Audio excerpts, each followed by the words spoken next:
नमस्कार मित्रों, हमारे ज्ञानवर्धक चैनल में आपका बहुत बहुत स्वागत है।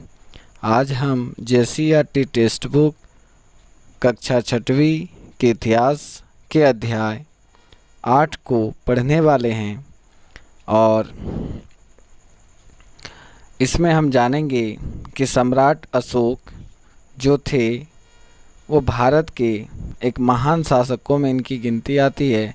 और सम्राट अशोक के बारे में ये भी जानेंगे कि इनका शासन व्यवस्था कैसी थी, ये कैसे शासन करते थे, इनकी धम्म की नीति क्या थी, इन सभी के बारे में। तो अभी तक अगर हमारे चैनल को सब्सक्राइब नहीं किए तो चैनल को सब्सक्राइब कर दें, साथ ही बेल आइकन को दबा दें ताकि आने वाली अगली वीडियो की नोटिफिकेशन आपको समय पर मिल सके। तो चलिए स्टार्ट करते हैं। सबसे पहले जानते हैं कि अशोक जो थे वो इतिहास के महानतम राजाओं में से एक थे। अशोक के निर्देश पर कई स्तंभ और पत्थरों पर अभिलेख उत्कीर्ण किए गए। यानी ये जो राजा थे इनके निर्देश पर कई पत्थर और कई स्तंभ पर लिखवाया जाता था अभिलेख। ये अभिलेख उनके संदेशों को जनता तक पहुंचाने के माध्यम होते थे, क्योंकि उस समय ना तो रेडियो होती थी ना अखबार होती थी। तो पत्थरों में लिखवा दिया जाता था, स्तंभों में लिखवा दिया जाता था जनता की जो संदेश होती थी, राजाओं का जो संदेश होता था, ये जनता उन्हें पढ़ के या जो पढ़े लिखे व्यक्ति होते थे वे पढ़ के उन्हें सुना देते थे, जो अशिक्षित लोग होते थे। अशोक के ज़्यादातर अभिलेख प्राकृत भाषा और ब्रह्म लिपि में हैं। यानी अशोक के जितने भी अभिलेख देखे गए वो या तो प्राकृत भाषा में या ब्राह्मी लिपि में है। अशोक मौर्य वंश का एक महत्वपूर्ण राजा था जिसने मौर्य साम्राज्य को एक नई ऊंचाई प्रदान की। मौर्य वंश का अगर संस्थापक बोला जाए तो चंद्रगुप्त मौर्य था, चंद्रगुप्त मौर्य। और ये मौर्य वंश का एक महत्वपूर्ण राजा था, एक महान राजा के रूप में जाने जाते हैं। मौर्य काल के बारे में हमें जानकारियाँ जो है इनके बारे में वह दो प्रमुख साहित्य स्रोतों से मिलती है। पहला, चंद्रगुप्त मौर्य के प्रधानमंत्री जो कौटिल्य थे, इनको चाणक्य भी कहा जाता है, के द्वारा लिखी गई एक पुस्तक अर्थशास्त्र इसमें भी मिलती है। और इसके साथ साथ मेगास्थनीज के द्वारा लिखी गई पुस्तक इंडिका, इसमें भी इनकी जानकारियाँ मिलती है। यानी दो पुस्तक, एक अर्थशास्त्र और एक इंडिका, इन दोनों पुस्तकों में इनके बारे में जानकारियाँ मिलती है। मेगास्थनीज कौन थे? सेल्यूकस का राजदूत था और वह चंद्रगुप्त के शासनकाल में कुछ समय के लिए भारत में रहा था। और सेल्यूकस कौन था? सेल्यूकस सिकंदर का मंत्री था। और चंद्रगुप्त मौर्य के प्रधानमंत्री जो कौटिल्य के बारे में बताएं, ये कौटिल्य जो थे इनके गुरु थे। तो चलिए आगे देखते हैं। एक बड़ा राज्य और एक साम्राज्य। सम्राट अशोक के राज्य का विस्तार पूरे भारत में काफ़ी विस्तृत क्षेत्र में था। इसकी राजधानी जो थी वो पाटलिपुत्र थी उस समय। इसके अलावे साम्राज्य में बहुत से नगर भी थे, जिसमें उज्जैन और तक्षशिला जैसे नगर प्रमुख थे।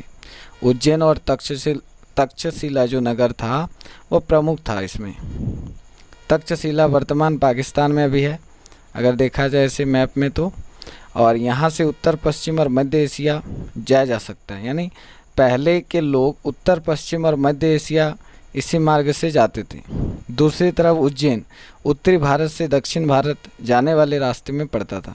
यानी उत्तर भारत से दक्षिण भारत मतलब भारत के ऊपर से नीचे जब आप जाते थे तो उस मार्ग में उज्जैन नगर आता था। शायद नगरों में व्यापारी, सम्राट के सरकारी अधिकारी और शिल्पकार रहा करते थे।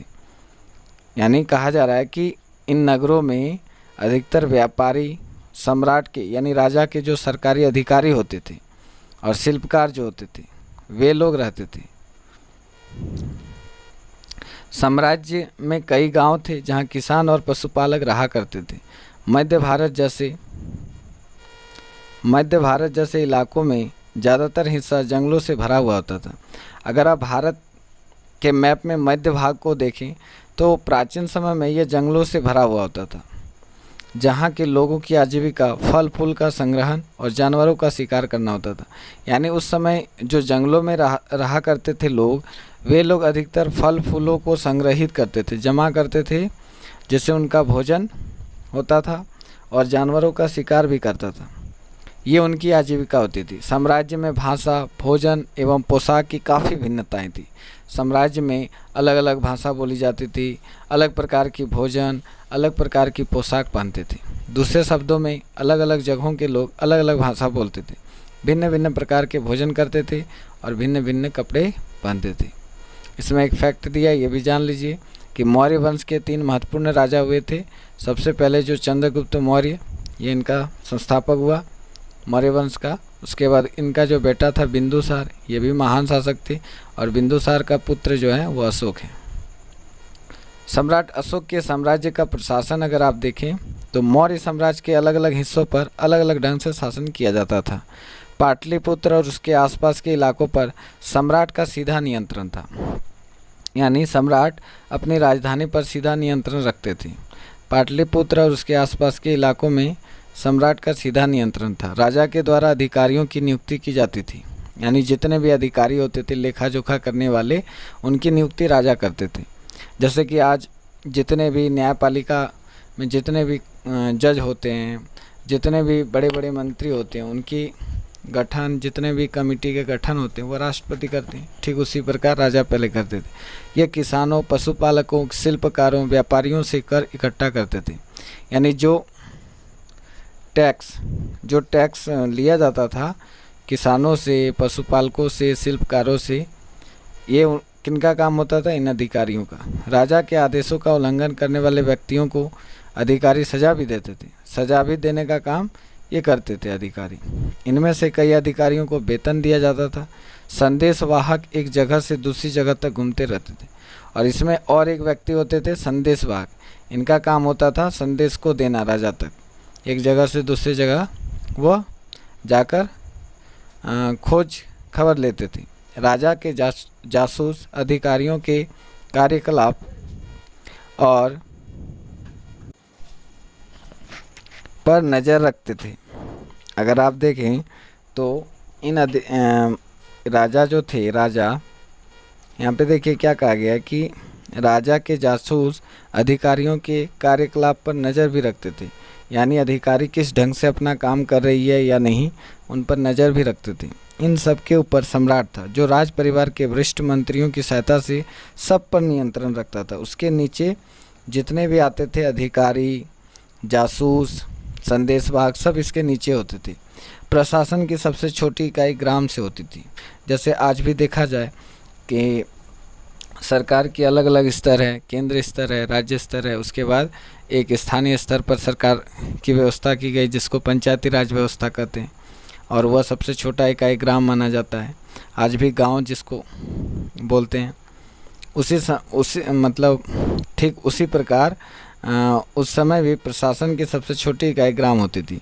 प्रशासन की सुविधा के लिए मौर्य साम्राज्य के कई छोटे क्षेत्रों या प्रांतों में विभक्त थी, यानी ताकि प्रशासन क्या हो, अच्छी तरह से हो सके। अशोक के समय इनकी संख्या 5 थी। यहाँ प्रांतीय राजधानियों से शासन किया जाता था। अक्सर राजकुमारों को वहाँ का राज्यपाल बनाकर भेजा जाता था। जो राजकुमार होते थे उन्हें राज्यपाल बनाया जाता था और उन राजधानियों पर भेज दिया जाता था। कुछ हद तक पाटलिपुत्र से इन क्षेत्रों पर नियंत्रण रखा जाता था, लेकिन ऐसा लगता था कि इन जगहों पर स्थानीय परंपराओं और नियमों को ही माना जाता है, यानी जो स्थानीय परंपरा थी उन्हीं को माना जाता था, उन्हीं नियमों को पाला जाता था। मौर्य शासक प्रांतों में आवागमन के लिए महत्वपूर्ण मार्गों और नदियों पर भी नियंत्रण रखने की कोशिश करते थे, यानी क्षेत्र के अलावे जो आसपास के महत्वपूर्ण मार्ग होते थे, नदियाँ होती थी, उन पर भी नियंत्रण रखते थे। यहाँ से जो भी संसाधन मिलते थे, संसाधन कर यानी टैक्स और भेंट यानी जो उपहार होते थे, गिफ्ट को एकत्रित किया जाता था। बहुत सारे लोग ऐसे होते थे जो राजाओं को उपहार देते थे, बहुत सारे ऐसे लोग होते थे जो कर देते थे। कौटिल्य ने अर्थशास्त्र में लिखा है कि उत्तर पश्चिम क्षेत्र कंबल और दक्षिण भारत सोने और कीमती पत्थरों के लिए जाना जाता था। यानी एक समय था जब उत्तर पश्चिम क्षेत्र कंबल और दक्षिण भारत सोने और कीमती पत्थरों के लिए जाना जाता था। संभव है कि यहाँ के लोग इन संसाधनों को नजराने के रूप में शासन को देते थे। नजराने का मतलब हो गया कि उपहार स्वरूप दी जाने वाली जो वस्तु होती है, तो इन संसाधनों को नजराने के रूप में शासक को देते थे। जंगली इलाकों में रहने वाले लोग काफ़ी हद तक स्वतंत्र थे। जंगली इलाकों में जो रहते थे वो उतना राजा के अधीन नहीं होते थे, वो स्वतंत्र होते थे। उनसे यह आशा की जाती थी कि वह मौर्य पदाधिकारियों को हाथी, लकड़ी, मधु, मोम जैसी चीज़ें लाकर दे, मतलब जो जंगलों से उत्पाद प्राप्त होते हैं उन चीज़ों को लाकर दे। अब अशोक के जो प्रांत और राजधानियाँ थीं ये भी देख लीजिए। 5 प्रांत थे। एक उत्तरापद था जिसकी राजधानी तक्षशिला थी। दूसरा जो प्रांत था वो अवंती राष्ट्र था जिसकी राजधानी उज्जैनी थी। तीसरा कलिंग था जिसकी राजधानी तोसली। चौथा जो थे दक्षिणापथ जिसकी राजधानी सुवर्णगिरी थी। और 5वां प्रासी इसकी राजधानी पाटलिपुत्र थी। इस तरह से 5 प्रांत थे, याद रखिएगा। अब कलिंग युद्ध के बारे में जान लीजिए कि सम्राट अशोक ने कलिंग पर विजय क्यों प्राप्त करना चाहता था। कलिंग का प्राचीन राज्य वर्तमान उड़ीसा में स्थित है। आज अगर आप देखें कलिंग, तो कलिंग आज वर्तमान जो उड़ीसा राज्य है वहाँ पे स्थित है। नंद वंश के पतन के बाद कलिंग स्वतंत्र हो गया। आप देखते हैं मौर्य साम्राज्य के पहले, मौर्य जो साम्राज्य है इसके पहले अगर आप देखें तो पाटलिपुत्र में किसका शासक था, किसका शासन था, तो नंद वंश का। तो नंद वंश का जब पतन हुआ तो ये कलिंग जो साम्राज्य था, ये कलिंग जो प्रांत था, ये स्वतंत्र हो गया था। अशोक इसे अपने साम्राज्य में मिलाना चाहता था क्योंकि अशोक लगभग अधिकतर भारत के अधिकतर क्षेत्रों में कब्जा कर चुके थे। वह अपना शासन, अपना साम्राज्य को फैला चुके थे। तो वह चाहते थे कि कलिंग पर विजय करे। समुद्री व्यापार एवं दक्षिण के साथ संपर्क के लिए कलिंग पर विजय प्राप्त करना जरूरी था। अशोक चाहता था कि समुद्री अगर व्यापार अच्छी तरह से हो और दक्षिण के साथ संपर्क अच्छा तरह से बनाना हो तो हमें कलिंग पर विजय करना होगा। इसीलिए उन्होंने कहा कि कलिंग पर हमें विजय करने के लिए युद्ध करना चाहिए। कौटिल्य के अर्थशास्त्र के अनुसार कलिंग हाथियों के लिए प्रसिद्ध था उस समय। अतः अशोक ने अपने शासन के 90वें वर्ष में कलिंग पर आक्रमण कर दिया और यह युद्ध बड़ा भयंकर साबित हो गया। इसमें भीषण रक्तपात और नरसंहार हुआ, बहुत सारे लोग मारे गए। अशोक के 13वें शिलालेख में इस युद्ध के भयानक परिणामों का उल्लेख किया गया है। इसमें 1 लाख लोग मारे गए, कई लाख लोग बर्बाद हो गए और 1.5 लाख लोग बंदी बनाकर निर्वासित कर दिए गए। मतलब निर्वासित का मतलब क्या होता है, उसे अपने देश से, अपने जो प्रांत थे वहाँ से निकाल दिया गया। युद्ध में भाग न लेने वाले ब्राह्मणों, श्रवणों और गृहस्थियों को अपने संबंधियों के मारे जाने से महान कष्ट हुआ, बहुत सारी दिक्कतें हुई। आप जानते हैं कि युद्ध में हमेशा हानि होती है दोनों पक्षों में, तो इनमें भी वही चीज़ हुआ, बहुत सारे लोग मारे गए। इसके साथ साथ जो लोग मारे गए उनके संबंधियों को बहुत कष्ट हुआ। सम्राट ने इस भीभत्स नरसंहार को स्वयं अपनी आंखों से देखा था। अशोक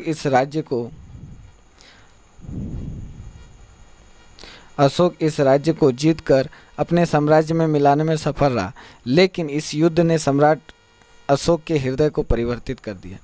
अशोक तो कलिंग पर विजय प्राप्त कर लिया, लेकिन उसका हृदय परिवर्तन हो गया इस नरसंहार को देखकर। उसका हृदय दया और करुणा से उद्वेलित हो उठा। उसने भविष्य में कभी युद्ध न करने की प्रतिज्ञा ली। उन्होंने प्रण लिया कि मैं कभी भविष्य में यज्ञ नहीं करूंगा। यह विश्व इतिहास में एक अभूतपूर्व घटना थी। इसके बाद वह बौद्ध बन गया और उसने अपने साम्राज्य के सभी उपलब्ध साधनों को जनता के भौतिक एवं नैतिक कल्याण में लगा दिया। जितने भी उनके पास धन थे सबको जनता के कल्याण में लगा दिया, जनता के कल्याण के कामों में लगा दिया। और उस दिन ठान लिया कि आज के बाद से मैं युद्ध नहीं करूंगा। अब अशोक का धर्म को समझना है। इतिहास में अशोक की प्रसिद्धि का कारण उनकी राज विस्तार की नीति नहीं अपितु उनका धर्म है। देखिए, आज महान शासक अशोक सम्राट को महान शासक क्यों कहा जाता है? यह इसलिए नहीं कि उन्होंने पूरे भारत पर अपना राज्य विस्तार किया है, पूरे भारत पर अपना साम्राज्य फैलाया था या पूरे भारत का शासक था, बल्कि इसलिए कि इन्होंने अपना जो कलिंग पर युद्ध करने के बाद उनका जो हृदय परिवर्तन हुआ और लोगों की कल्याण के लिए जब वो काम करना प्रारंभ किया और उनका जो धम्म हुआ उसके कारण वह पूरे देश में प्रख्यात हुई, यानी अपनी प्रसिद्धि का कारण बना। उसका प्रसिद्धि का एकमात्र कारण अगर आप देखें तो उसका धम्म था। धम्म मतलब धर्म। धम्म शब्द संस्कृत भाषा के धर्म का प्राकृत रूपांतरण है। अपने दूसरे तथा 7वें स्तंभ लेखों में अशोक ने धम्म की व्याख्या इस प्रकार की। धम्म है साधुता। साधुता बहुत से कल्याणकारी अच्छे कार्य, यानी उन्होंने बताया अपने धम्म को कि बहुत से जो अच्छे अच्छे कल्याणकारी लोगों के काम होते हैं वह हैं पाप रहित होना। धम्म का अर्थ ये भी होता है कि वह पाप मुक्त हो, पाप ना होना चाहिए। मृदुता, दूसरों के प्रति व्यवहार में मधुरता, दया, दान और सुचिता। इस तरह से उन्होंने धम्म का परिचय दिया। आगे कहा कि प्राणियों का वध ना करना, जीव हिंसा ना करना, माता पिता और बड़ों की आज्ञा मानना, गुरुजनों के प्रति आदर, मित्र परिचितों, संबंधियों, ब्राह्मणों, श्रवणों के प्रति दानशीलता और उचित व्यवहार करना, ये सब धम्म की व्याख्या करते हुए बताया कि कभी किसी भी प्राणियों का वध नहीं करना चाहिए, जीव हिंसा नहीं करना चाहिए, बड़ों का आज्ञा का पालन करना चाहिए, उन्हें आदर देना चाहिए। मित्र जो होते हैं, मित्र से हमेशा जो है मित्रता जैसी भाव रखना चाहिए, बंधुत्व वाली भाव रखना चाहिए। ब्राह्मणों श्रवणों को दान देना चाहिए, ये सब कहा गया। और अपने प्रति उचित व्यवहार रखना चाहिए। गुलामों के प्रति उचित व्यवहार भी धर्म के अंतर्गत आते थे। अशोक ने धर्म की प्रकृति में बाधक पाप की व्याख्या भी की, यानी धर्म के खिलाफ क्या क्या है वह भी बताया। जैसे चंडता, निष्ठुरता, क्रोध, मान और ईर्ष्या पाप के लक्षण हैं। ईर्ष्या करना, क्रोध करना, ये सब उनके लक्षण बताए गए पाप के। अशोक के धम्म में किसी देवता की पूजा अथवा कर्मकांड का उल्लेख नहीं है। उसने बुद्ध के उपदेशों से प्रेरित होकर इसमें प्रजा की नैतिक उत्थान के लिए व्यवहार में उठाए जा सकने वाले आवश्यक कदमों को शामिल किया। अशोक ने किसी भी देवता की ना तो पूजा करने की बात की और ना किसी कर्मकांड का उल्लेख किया। इन्होंने केवल बुद्ध के जो दिए गए उपदेश थे उसका पालन किया और अपने प्रजा की नैतिक उत्थान के लिए जो बुद्ध के उपदेश थे उनको अलग अलग स्थानों पर, शिलालेखों पर, स्तंभों पर लिखवा दिया। उसके साम्राज्य में अलग अलग धर्मों को मानने वाले लोग थे और जिनमें कई बार टकराव पैदा हो जाता था। और अशोक ये जानता था कि ये ठीक नहीं है। जानवरों की बलि चढ़ाई जाती थी, दासों और नौकरों के साथ क्रूर व्यवहार किया जाता था। यानी आज जैसी आप देखते हैं कि आज लगभग सभी लोग एक जैसे हैं। अधिकतर क्षेत्र में आप देखें तो भेदभाव नहीं होती। हमारे संविधान में लिखा गया समानता के अधिकार में कि किसी के साथ कोई भी लिंग हो, धर्म हो, जाति हो, भेदभाव नहीं किया जाएगा। तो उस समय अगर देखें तो ऐसी व्यवस्था नहीं थी, वहाँ पे बहुत ज़्यादा भेदभाव होता था। इसके अलावा परिवार में और पड़ोसियों के बीच झगड़े होते रहते थे। अशोक की इच्छा थी कि विभिन्न धर्मों के मानने वाले लोग आपस में शांति और सौहार्द से रहें। यानी अशोक का इतना ही कहना था कि जो भी व्यक्ति है अलग अलग प्रकार के, अलग अलग जाति के, अलग अलग धर्म के, वो शांतिपूर्वक रहे और प्रेम पूर्वक मिलजुल कर रहे, मेल भाव से रहे।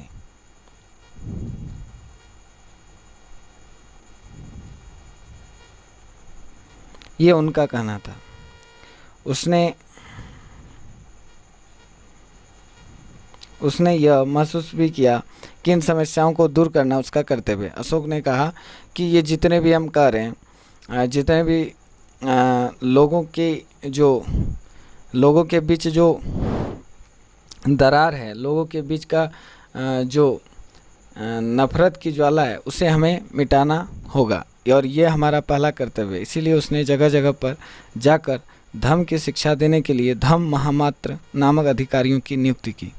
तो सबसे पहले इन्होंने धम्म महामात्र नामक अधिकारी की नियुक्ति करते हैं धम्म की शिक्षा देने के लिए। इसके अलावा अशोक ने अपने संदेश कई शिलाओं यानी पत्थरों और स्तंभों पर खुदवाया जो अलग अलग स्थानों पर स्थित है। आज भी देखिए अशोक के बहुत सारे शिलालेख स्तंभों पर उनके जो बौद्ध धर्म से प्रेरित होकर जो उपदेश दिए थे बौद्ध धर्म में, उन चीज़ों को उन्होंने लिखवाया है।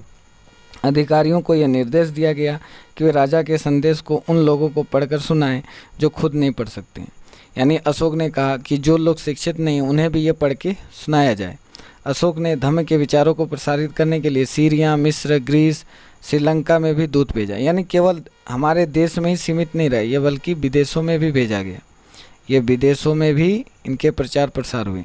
अशोक का पुत्र महेंद्र और पुत्री संघमित्रा भी धम्म प्रचार के लिए श्रीलंका गए थे। अशोक ने कलिंग अभिलेखों में अपनी सारी प्रजा को संतान के बराबर स्थान दिया। वे कहते थे अगर मैं राजा हूँ, यानी मैं उनका मालिक, तो वे मेरी संतान है। उसे लगता था कि जैसे पिता अपने बच्चों को अच्छे व्यवहार की शिक्षा देते हैं, वैसे उसका भी ये कर्तव्य है कि वह अपनी प्रजा को एक अच्छे सोच दे, एक अच्छे विचार दे।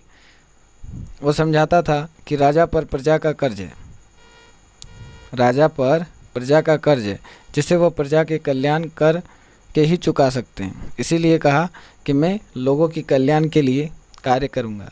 और उसने सड़कें बनवाई, कुएं खुदवाएं, विश्राम गृह बनवाएं, ताकि लोगों को ज़्यादा कष्ट ना हो। इसके अतिरिक्त उसने मनुष्य और जानवरों की चिकित्सा की व्यवस्था भी की। यानी लोगों के रोगों के उपचार के लिए चिकित्सालय भी बनवाया। अधिकारियों को भय रहित होकर प्रजा के कल्याण करने का आदेश दिया। बोला आप भय मुक्त होकर अपना काम कीजिए। और इस तरह अशोक ने प्रशासन को कल्याणकारी बनाने का प्रयास किया। अपनी प्रजा के लिए अशोक का क्या संदेश है देखिए। बीमार होने, अपने बच्चों के जन्म एवं विवाह होने या यात्रा शुरू करने आदि विभिन्न अवसरों पर लोग अनुष्ठान करते हैं। ये कर्मकांड किसी काम के नहीं। इसके बदले यदि लोग दूसरी रीतियों को माने तो वह ज़्यादा फलदायी होंगे। अन्य प्रकार की रीतियाँ निम्न हैं। यानी अशोक ने कहा कि हम लोग जो ये कर्मकांड करते हैं, जैसे पूजा पाठ करना, मंदिरों में जाना, बच्चों के जन्म और विवाह में यात्रा शुरू करना, विभिन्न अवसरों पर अनुष्ठान करना, ये सब जो थे, बोला इनके बदले अगर दूसरी रीतियों को मानना जाए तो वह ज़्यादा हमारे लिए लाभदायक सिद्ध होगा। तो सबसे पहले वो क्या था, अपने दासों और नौकरों के साथ अच्छा व्यवहार करना। बोले कि आप कितनों भी महान काम क्यों ना कर ले, लेकिन अगर आपका व्यवहार अच्छा ना हो तो आप एक अच्छे व्यक्ति नहीं कहलाएंगे। इसलिए उन्होंने कहा कि दासों और नौकरों के साथ अच्छा व्यवहार करना, बड़ों का आदर करना, ये भी होना चाहिए। सभी जीवों पर दया करना, ब्राह्मणों और श्रवणों को दान देना, ये चीज़ होना चाहिए। अपने धर्म की प्रशंसा और दूसरे धर्म की निंदा करना, दोनों ही बात गलत है। कहा कि केवल अपने धर्म की बड़ाई करना और दूसरे धर्म की निंदा करना, ये दोनों गलत है। हमें जिस प्रकार से अपने धर्म का आदर करते हैं, मान सम्मान देते हैं, उसी तरह दूसरे धर्म का भी करना चाहिए। हर किसी को दूसरे धर्म का आदर करना चाहिए। यदि कोई अपने धर्म की बड़ाई और दूसरे धर्म की बुराई करता है तो वो वास्तव में अपने धर्म को ही ज़्यादा नुकसान पहुंचाते हैं। इसीलिए हर किसी को दूसरे के धर्म के प्रमुख विश्वासों को समझने की कोशिश करते हुए उसका आदर करना चाहिए। भारत के प्रधानमंत्री पंडित लाल नेहरू ने भी लिखा था कि अशोक के धर्मोपदेश आज भी हमसे एक ऐसी भाषा में बात करते हैं जिन्हें हम समझ सकते हैं और जिन्हें हम बहुत कुछ सीख सकते हैं। तो इस प्रकार से अगर देखें तो अशोक का योगदान देखा जाए तो बहुत बड़ा रहा है। उन्होंने लोक कल्याण के लिए काफ़ी बड़े बड़े काम किए हैं, लोगों को एक सही मार्ग दिखाया है, लोगों को भय मुक्त होकर जीवन जीने की प्रेरणा दी है। तो इस प्रकार से अगर देखें तो इतिहास में उसे महान सम्राट कहने के पीछे का जो कारण है वह अशोक के धम है, ना कि उनके विस्तार साम्राज्य। तो इनके कुछ अभ्यास के प्रश्न उत्तर हैं जो आज हम इसी वीडियो में कवर करने वाले हैं। और अभ्यास के जो प्रश्न उत्तर हैं उनके जो PDF लिंक है मैं उसको डिस्क्रिप्शन बॉक्स में दे दूंगा, तो आप लोग वहां से डाउनलोड कर सकते हैं और देख सकते हैं। तो इनके अभ्यास के कुछ प्रश्न उत्तर हैं, ये हम देख लेते हैं। सबसे पहले रिक्त स्थान दिए गए हैं। तो पहला प्रश्न देखिए, अशोक के ज़्यादातर अभिलेख डैश भाषा में मिले हैं। तो प्राकृत भाषा में मिले हैं और ब्रह्मलिपि में मिले हैं। ख नंबर, उत्तरापंथ प्रांत की राजधानी डैश थी। तो उत्तरापंथ उत्तरापथ प्रांत की राजधानी तक्षशिला थी। ग नंबर देखिए, कलिंग युद्ध अशोक और डैश के बीच लड़ा गया, तो कलिंग शासक और अशोक के बीच लड़ा गया। घ नंबर, अशोक के 13वें शिलालेख में डैश युद्ध के भयानक परिणामों का उल्लेख है, तो कलिंग पर अगर देखा जाए तो भयानक परिणाम हुए थे उनका, 1 लाख लोग मारे गए थे। निम्न प्रश्नों के उत्तर लिखिए। क नंबर देखिए, सम्राट अशोक का साम्राज्य किन किन क्षेत्रों में फैला हुआ था, तो इसका उत्तर क्या होगा, सम्राट अशोक का साम्राज्य पूरे भारत में काफ़ी विस्तृत क्षेत्र में फैला हुआ था। अशोक ने अपने साम्राज्य को कितने प्रांतों में बांटा था, उनके नाम लिखिए। तो हम देखे थे अशोक के 5 प्रांत थे, एक उत्तरापथ, दूसरा अवंती राष्ट्र, तीसरा कलिंग, चौथा दक्षिणापथ, पांचवा प्रासी, और प्रासी की राजधानी पाटलिपुत्र थी। अशोक का धर्म क्या था पूछा जा रहा है, और धर्म प्रचार के लिए किस पदाधिकारी की नियुक्ति की गई थी। तो अशोक का धर्म क्या था, ये देखिए, अशोक का धर्म साधुता, बहुत से कल्याणकारी अच्छे कार्य, पाप रहित होना, मृदुता, दूसरों के प्रति व्यवहार में मधुरता, दया, दान और शुचिता होनी चाहिए, ये कहा गया। इसके अतिरिक्त प्राणियों का वध न करना, जीव हिंसा न करना, माता पिता बड़ों का आज्ञा का पालन करना, गुरुजनों के प्रति आदर का भाव रखना, ये सब धर्म के जो थे व्याख्या करते हुए अशोक ने कहा था। और धर्म प्रचार के लिए अशोक ने धर्म महामात्रों की नियुक्ति की गई थी। अब घ नंबर प्रश्न देखिए, अशोक के बारे में हमें जानकारियाँ किस प्रकार मिलती हैं। तो अशोक के बारे में हमें जानकारी कौटिल्य यानी जो चाणक्य थे उसके द्वारा लिखी गई पुस्तक अर्थशास्त्र और मेगास्थनीज के द्वारा लिखी गई पुस्तक इंडिका से मिलती है। तो इस अध्याय के जितने भी अभ्यास के प्रश्न उत्तर थे आज हमने कवर कर लिया है, और मुझे आशा है कि आप सभी को वीडियो बहुत अच्छी लगी होगी। अगर अच्छी लगी हो तो चैनल को सब्सक्राइब कर दें और इसे लाइक कमेंट कर दें और अपने दोस्तों के साथ इसे ज़्यादा से ज़्यादा शेयर करें। और इस अध्याय का जो PDF लिंक है मैं डिस्क्रिप्शन बॉक्स में दे दूंगा, वहाँ से आप लोग डाउनलोड करके पढ़ सकते हैं। तो धन्यवाद, अगले वीडियो में मिलते हैं।